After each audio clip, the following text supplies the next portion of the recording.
The big story on the show this week, viewers, from Pakistan. And more importantly, Asim Munir, who is now the most important person in Pakistan. He is above the constitution, above the law, and above the military as well. And of course, needless to say, above the political class as well. He is the first ever chief of defense forces in Pakistan. He is ensured lifetime immunity for himself and a fixed tenure. A coup done constitutionally. But guess what?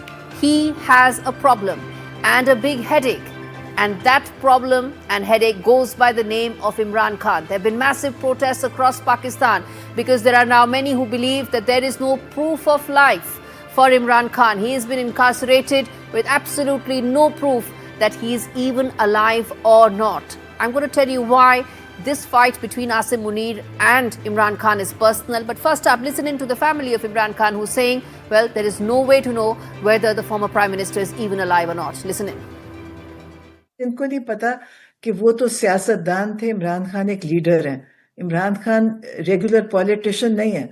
वो इस मुल्क को बदलने के लिए आए हैं, वो इस मुल्क में तब्दीली लाना चाहते हैं। तो ये इसलिए इनको ये फर्क समझ नहीं आई। ये समझते हैं कि वो प्राइम मिनिस्टर बनना चाहते हैं। प्राइम मिनिस्टर कोई इशू नहीं है उनका। उनको अल्लाह ताला ने पाकिस्तान में जो इज्जत दी है वो प्राइम मिनिस्टर से बहुत ज्यादा है। तो अब ये उनको इस चीज पे तंग कर, मतलब ये चाहते हैं कि वो ये डील करें और फिर ये जेल से बाहर आए। वो कहते हैं मैं कभी डील नहीं करूंगा चाहे मुझे सारी जिंदगी जेल में रखो।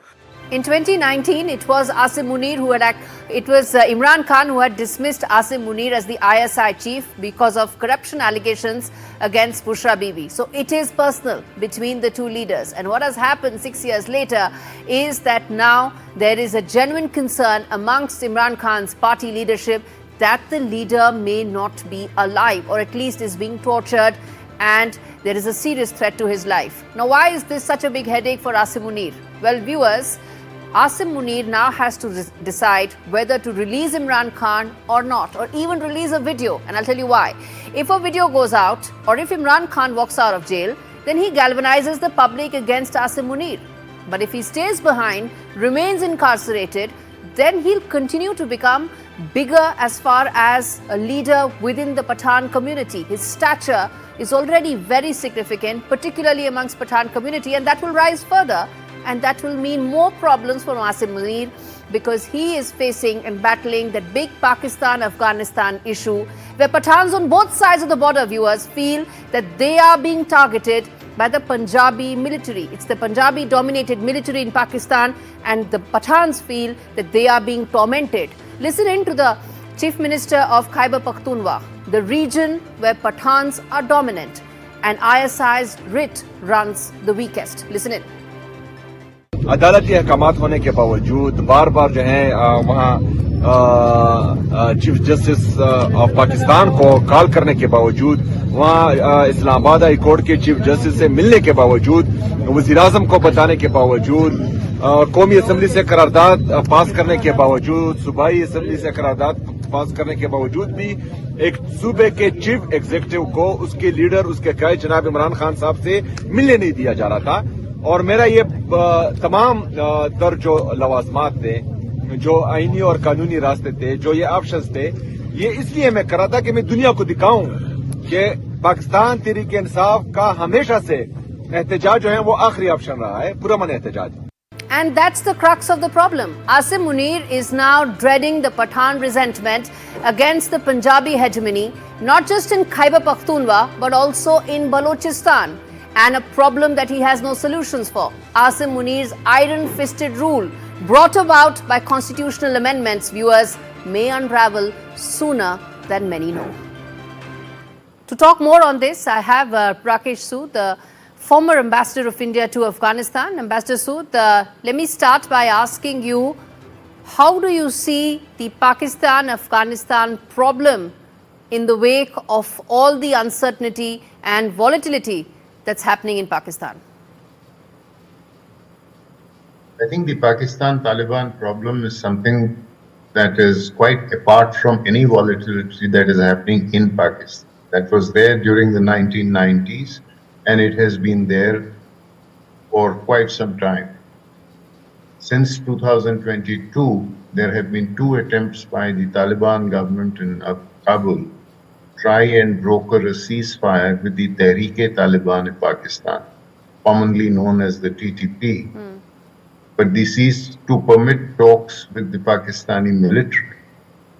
Unfortunately, these talks never proceeded very far. There were ceasefires that lasted from 10 days to 3-4 months, but eventually broke down.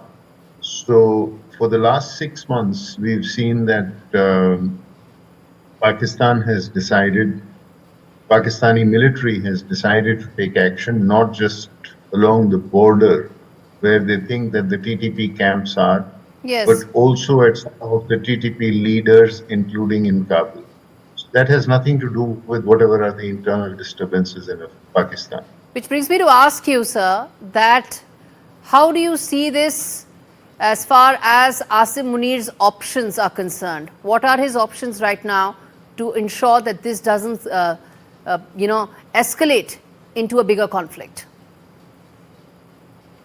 Well, they have an open border. They will try and seal it to the extent that they can, but it is not a popular step because the Pashtuns live on both sides of the border, and there are tribes that have had long-standing ties across the border. But in the interest of security, Pakistan can certainly try to seal the border. They will also try and get help from the Central Asian countries. They'll try and get help from China. Do you see this becoming a long-drawn issue then? Do you see this becoming long-drawn? Of course, it is a long-drawn issue. It has always been a long-drawn issue. As I told you, it was an issue during the 1990s, and it has now once again become an issue.